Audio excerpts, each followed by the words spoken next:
morning. Morning. You are witness to a dangerous experiment here. Tim and I have not spoken together. I think we did once, maybe in 26 years of marriage. So we will see if this works or if it fails miserably. You're our guinea pigs. You're our guinea pigs. We had to leave our home congregation to do this to see if it would work. I want to bring you greetings on behalf of the Mission Center and on behalf of the Foster-Hand family. If you're familiar with Benifer or Brangelina, Foster-Hand is what we call ourselves, the Fosters and the Carnahans combined. Cameron is the only one who's not here today, and he's not having fun at Kings Island. He's a lifeguard. So he tried to get off work and was unable to do so. So he would much rather be here than there. I can guarantee you that. But we're glad to be here today. There was a story I heard on the radio some 27 or 28 years ago.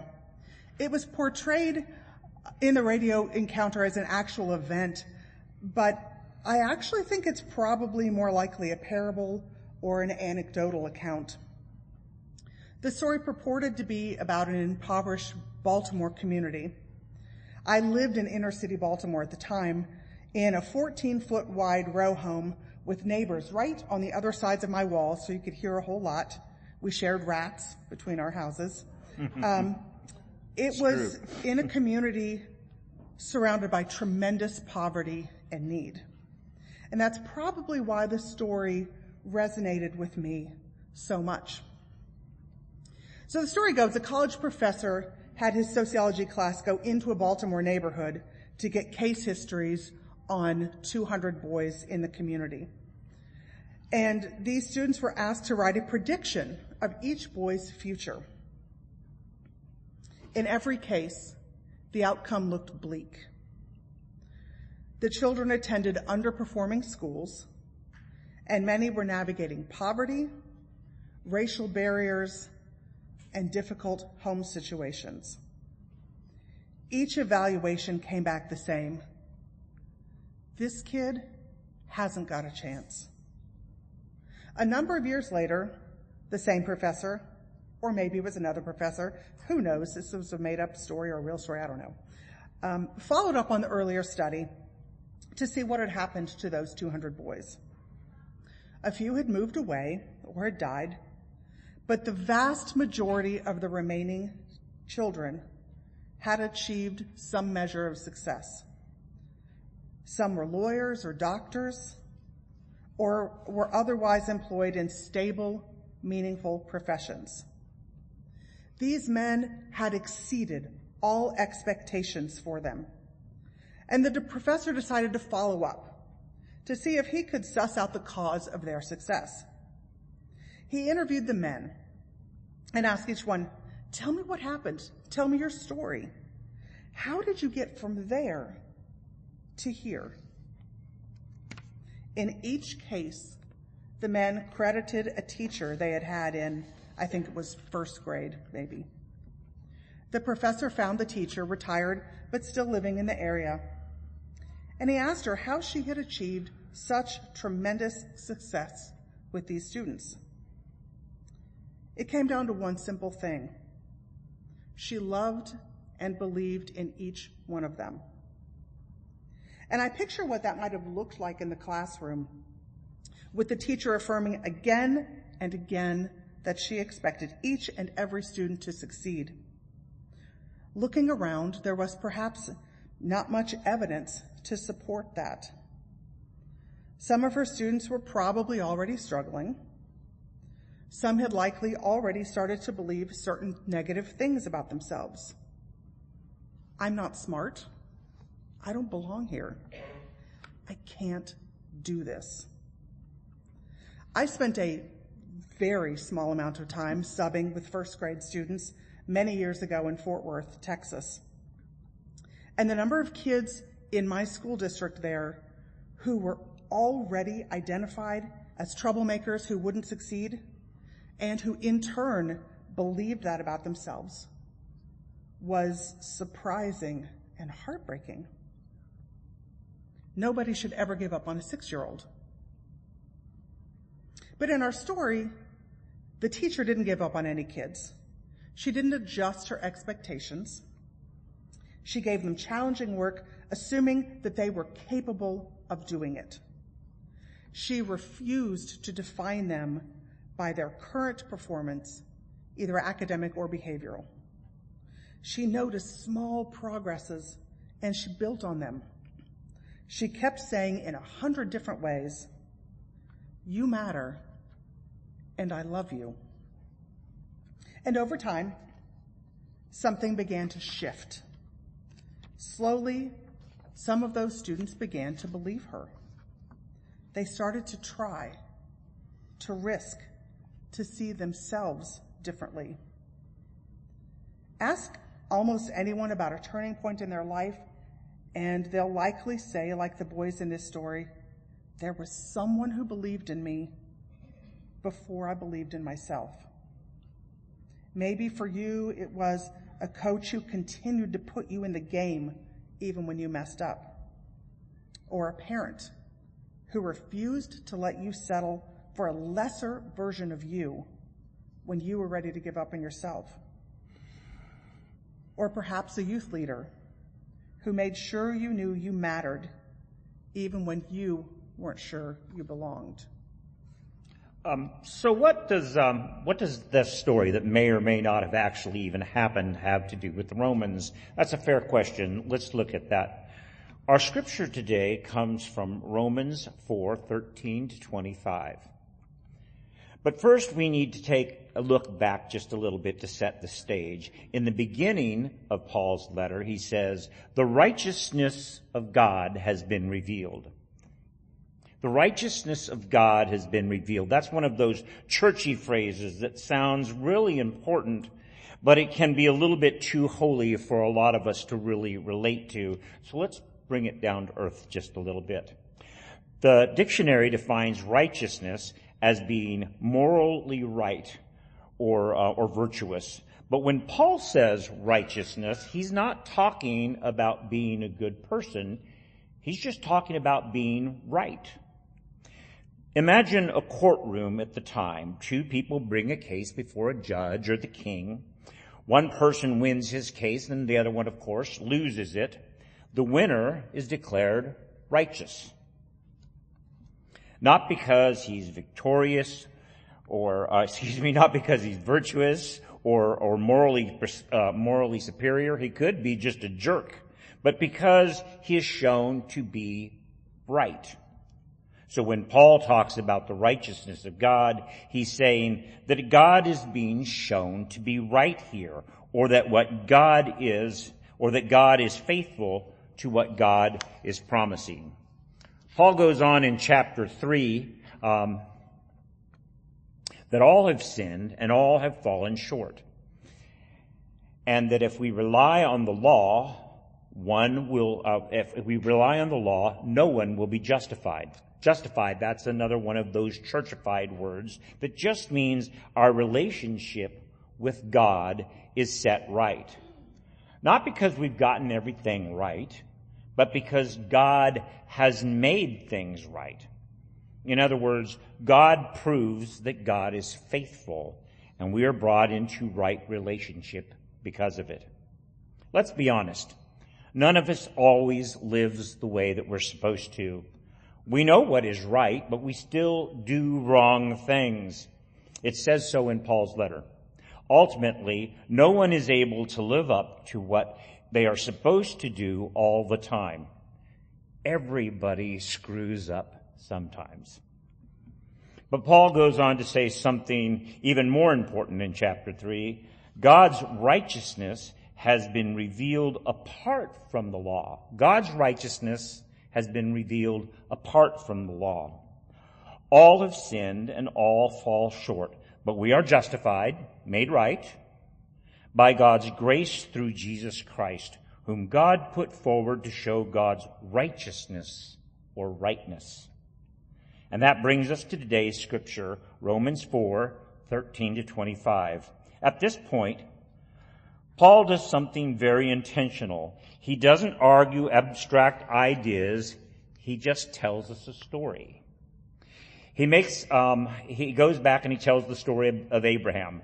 God makes a promise to Abraham that he will become the father of many nations. But everything Abraham could see points to an opposite direction. His body, according to Paul, is good as dead. The man was about 100 years old, and Sarah, his wife, she couldn't have children. Yet Paul says Abraham stayed faithful. He never stopped trusting what God had promised, even when it seemed impossible. Instead, he grew in faith, becoming fully convinced that God was able to do what God had promised. That's in verses 20 and 21. But then he adds in verses 23 and 24, he says, "These words were not written for Abraham's sake alone, but for ours also." And this is where we circle back to the Baltimore story. Because in that classroom in Baltimore, these students were being told something about themselves that they couldn't yet see.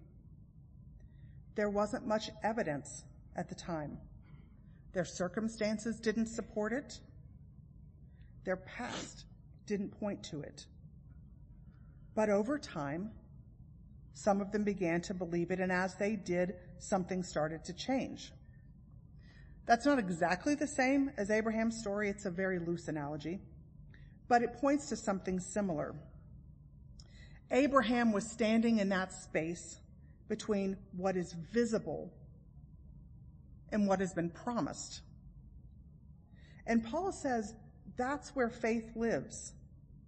On its face, the idea that a 100-year-old man with no children could even walk, let alone, be the father of nations, was ludicrous. Abraham didn't deny reality. He didn't deny his reality. He saw it clearly. But Abraham wasn't trusting in himself. His faith wasn't based on his own experience. He trusted in a promise that didn't match what he could see. He trusted that God could do what God had promised.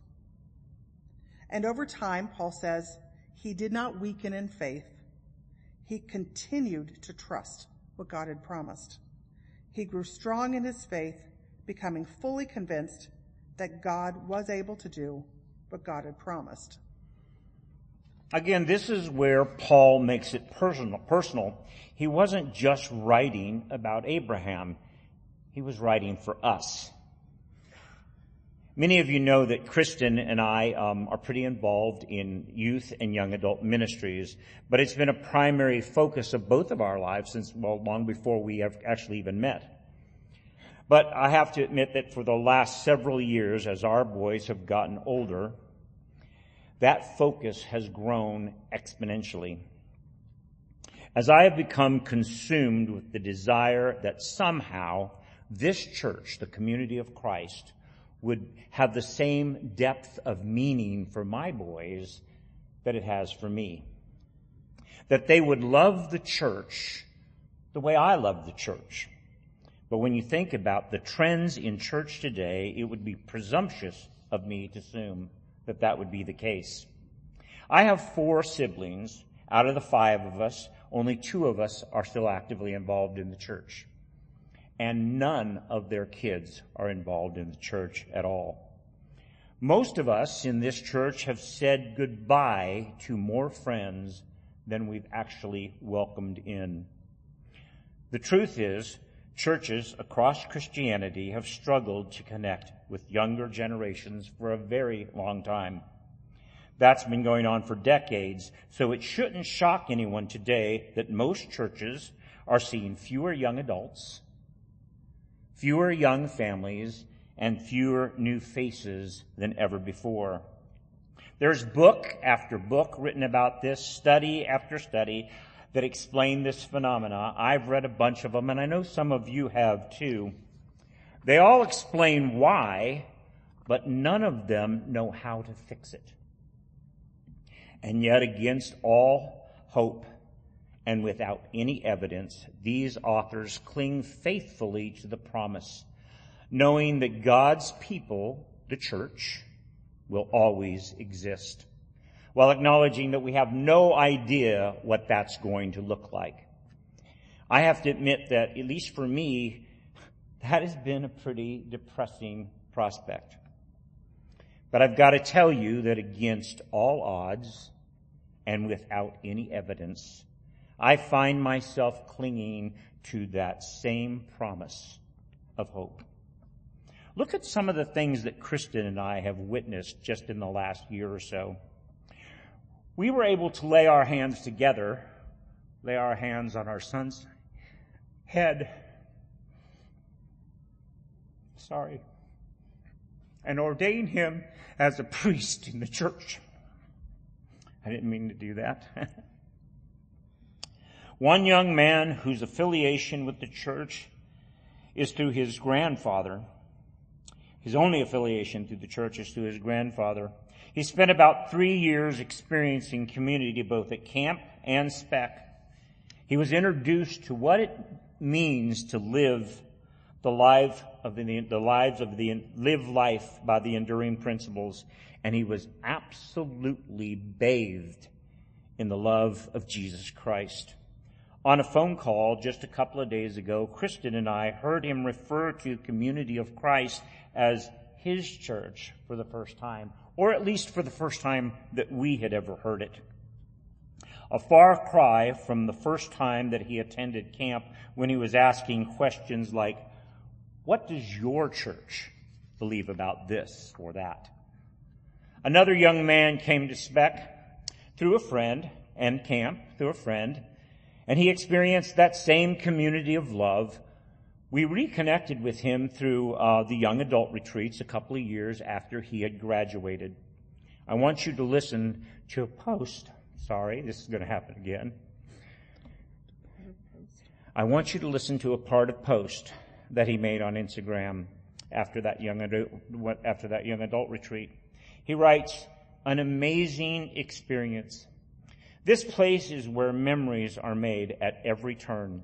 How thankful am I for a place like this, especially for the people I'm blessed to be able to spend time with."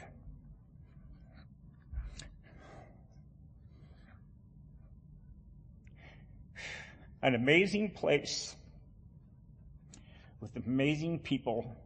What more could I ask for? Thank you, God.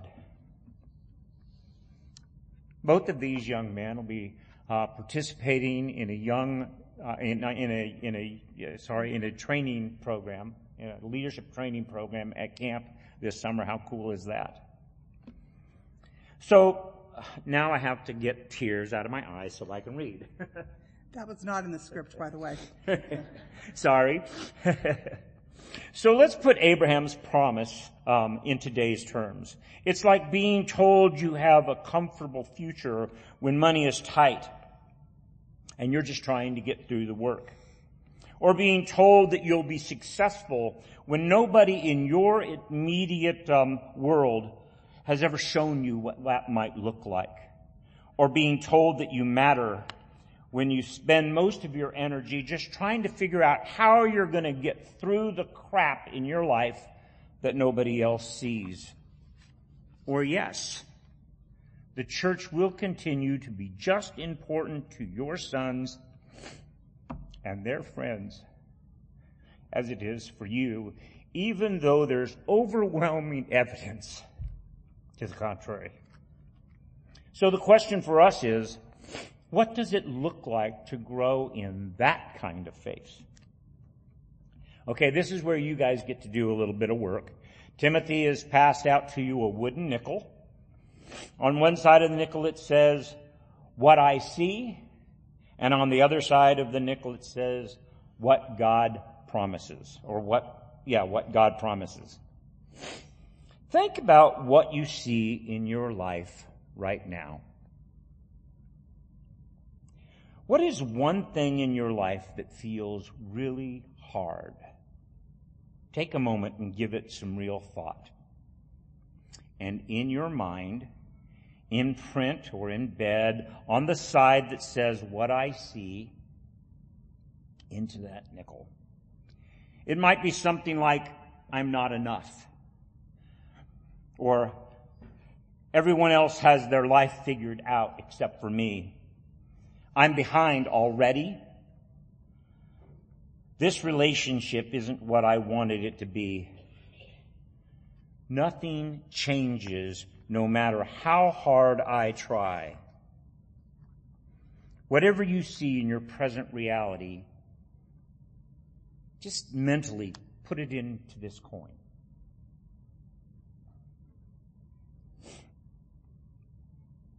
I'm going to give you a few minutes to just kind of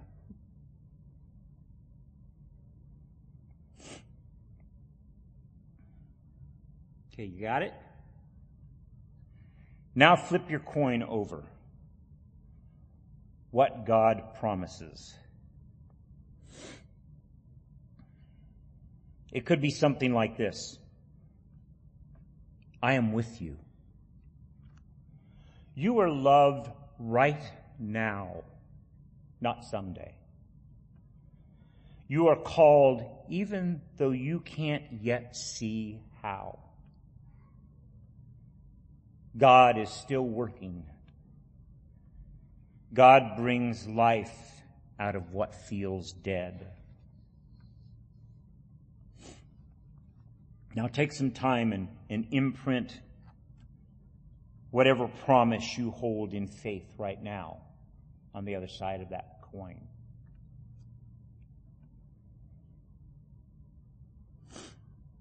Now hold your nickel in your hand, because this is what faith actually looks like. Faith is not pretending that what I see doesn't exist.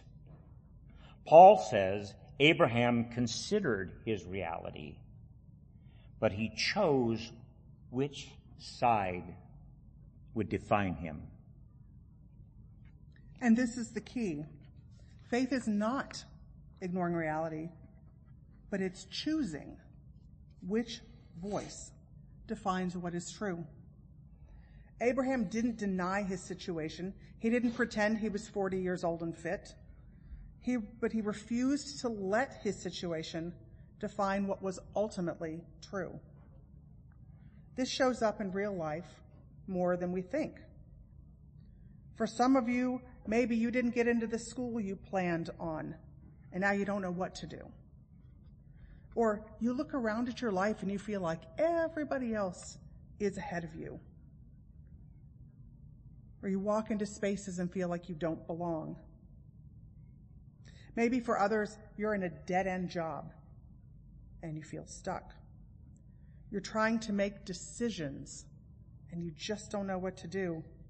Or you thought that by the time I got to this age, life would look different. Perhaps you have physical limitations, maybe due to age, disability, or injury that restrict you. Or you're doing everything right, but still not seeing any changes, like you're spinning on a hamster wheel. And maybe you're wondering if it's too late and you've missed your chance. And in every one of these moments, the question is the same. Which voice defines what is true? What you see, what's spinning around in your head, or what God promises? And we see that even in the way that we live. Choosing not to tear someone down when it would be so easy, because you know some people make it really easy to want to bring them down a notch or two. Or maybe refusing to participate in gossip. Or choosing peace instead of retaliation. Or acting with integrity when cutting corners would get you ahead. And those choices may not always look like winning, but faith trusts that God's way will ultimately be shown to be right. So what does it mean to grow in faith? It means applying again after being rejected. Showing up again even when you feel like you don't belong. Choosing kindness, knowing that it might not be returned. Trusting that your life has purpose, even when you can't see it. It means holding on to what you honestly see and choosing again and again to trust what God says. Or simply, growing in faith is learning to trust what God says more than what you see.